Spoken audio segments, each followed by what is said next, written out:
দুদিনব্যাপী আইপিএলের মেগা নিলামে খরচ হয়েছে ৬৩৯.১৫ কোটি টাকা। দল পেয়েছেন ১৮২ জন ক্রিকেটার।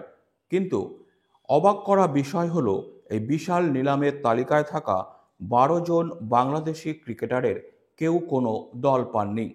এমনকি নিলামে ডাক পেয়েছেন মাত্র ২ জন বাংলাদেশি ক্রিকেটার। তারা হলেন মোস্তাফিজুর রহমান এবং রিশাদ হোসেন।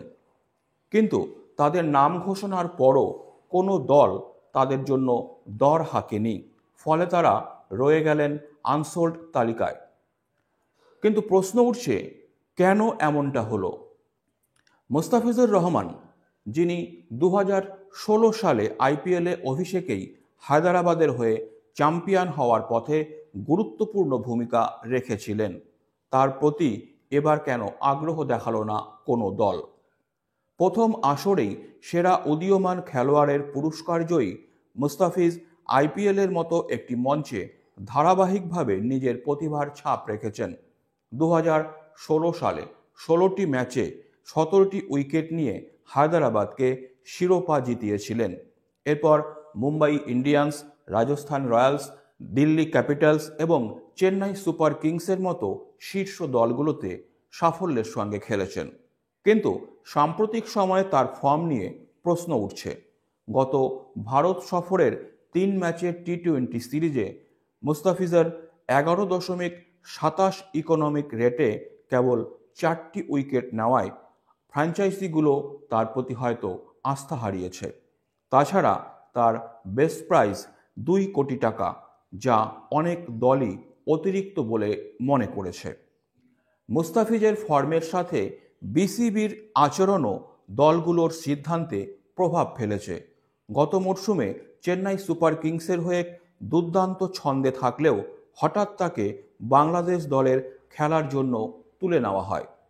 এর ফলে তার ফর্মে ছেদ পড়ে, যা ফ্র্যাঞ্চাইজিগুলোর মধ্যে অসন্তোষ বাড়িয়েছে। অপরদিকে শাকিব আল হাসান, যিনি একসময় আইপিএলের অন্যতম সফল অলরাউন্ডার হিসাবে পরিচিত ছিলেন, এবারও তিনি দল পাননি। শাকিবের পড়তি ফর্ম এবং বয়স সম্ভবত এর অন্যতম কারণ। একসময় কলকাতা নাইট রাইডার্সের হয়ে টানা ৬ বছর খেলেছেন এবং ২টি শিরোপাও জিতেছেন। পরবর্তীতে হায়দরাবাদে সফল ২ বছর কাটানোর পর আবার কলকাতায় ফিরে যান। আইপিএলে তার পরিসংখ্যান যথেষ্টই ভালো, ৭১ ম্যাচে ৬৩ উইকেট এবং ৭৯৩ রান। তবুও সাম্প্রতিক সময়ের পারফরমেন্স এবং ফ্র্যাঞ্চাইজিদের প্রতি বিসিবির আচরণের কারণে তাকে নিয়েও সংশয় তৈরি হয়েছে। গতবারও শাকিব দল পাননি, যা তার বাজার মূল্যকে প্রভাবিত করেছে। শাকিবের মতো একজন অভিজ্ঞ অলরাউন্ডারকে নিয়ে এমন সিদ্ধান্ত বাংলাদেশ ক্রিকেটের জন্য হতাশাজনক। এবারের নিলামে থাকা অন্যান্য বাংলাদেশি ক্রিকেটারদের মধ্যে তাসকিন আহমেদ, তাওহিদ হৃদয়, লিটন দাস এবং হাসান মাহমুদের মতো তরুণ প্রতিভারা দল পাওয়ার ক্ষেত্রে পিছিয়ে পড়েন। তাদের অনেকেরই আন্তর্জাতিক মঞ্চে পর্যাপ্ত খেলার অভিজ্ঞতা না থাকা বা আইপিএলে খেলার অতীত না থাকায় ফ্র্যাঞ্চাইজিগুলো তাদের নিয়ে কোনো রকম ঝুঁকি নিতে চাননি। রিশাদ হোসেনের বেস্ট প্রাইস ছিল ৭৫ লক্ষ টাকা। তবে আন্তর্জাতিক ক্রিকেটে তার পারফরম্যান্স এখনও অজানা হওয়ায় ফ্র্যাঞ্চাইজিরা তাকে দলে নেওয়ার মতো আগ্রহ দেখায়নি। এছাড়াও লিটন দাসের মতো ক্রিকেটার, যিনি গত মরশুমে কলকাতা নাইট রাইডার্সের হয়ে খেলছিলেন, তিনিও এবার কোনো দল পাননি। বাংলাদেশ ক্রিকেট বোর্ডের আচরণ এবং ক্রীড়াসূচির অস্বচ্ছতা এবার বড় ভূমিকা রেখেছে। অন্যান্য দেশের বোর্ড আগেই আইপিএল সূচির সঙ্গে নিজেদের আন্তর্জাতিক সূচির সমন্বয় করে। ফলে ফ্র্যাঞ্চাইজিগুলো সহজেই বুঝতে পারে কোন খেলোয়াড়কে কতদিন পাওয়া যাবে। বাংলাদেশি ক্রিকেটারদের ক্ষেত্রে এই বিষয়টি একেবারেই অনুপস্থিত। গতবার লিটন দাস এবং মুস্তাফিজুর রহমানকে মাঝপথে আইপিএল থেকে তুলে নিয়ে আন্তর্জাতিক সিরিজে খেলানো হয়েছিল।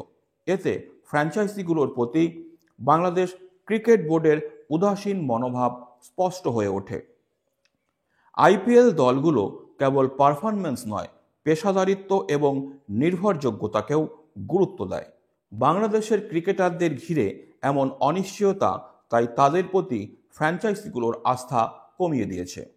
বাংলাদেশি ক্রিকেটাররা আইপিএলে দল না পাওয়ার এই পরিস্থিতি কেবল হতাশাজনক নয়, বরং বাংলাদেশের ক্রিকেটের জন্য একটি বড় শিক্ষাও। যদি ভবিষ্যতে বাংলাদেশের ক্রিকেটারদের আইপিএলে অংশগ্রহণ নিশ্চিত করতে হয়, তাহলে বাংলাদেশ ক্রিকেট বোর্ডকে তাদের ক্রীড়াসূচি আরও সুসংগঠিত করতে হবে। পাশাপাশি খেলোয়াড়দের আইপিএল মঞ্চে নিজেদের ফিটনেস এবং ফর্ম ধরে রাখতে হবে। মুস্তাফিজুর, সাকিব বা তরুণ তারকা তাওহিদ হৃদয়ের মতো প্রতিভারা আইপিএলের মতো প্রতিযোগিতায় অংশ নিলে আন্তর্জাতিক ক্রিকেটে বাংলাদেশের অবস্থান আরও শক্তিশালী হবে। তবে তার জন্য প্রয়োজন সঠিক দিক নির্দেশনা, কৌশলগত সমন্বয় এবং পেশাদারিত্ব। বাংলাদেশি ক্রিকেটারদের প্রতি এই উপেক্ষা সাময়িক হলেও এটি একটি কঠিন বাস্তবতা। এর মধ্য দিয়ে বাংলাদেশের ক্রিকেট বোর্ড এবং খেলোয়াড়দের আত্মবিশ্লেষণের সুযোগ তৈরি হয়েছে। সঠিক পদক্ষেপ নিলে হয়তো আগামীতে আইপিএলের মঞ্চে বাংলাদেশের ক্রিকেটারদের আরও উজ্জ্বল উপস্থিতি দেখা যাবে।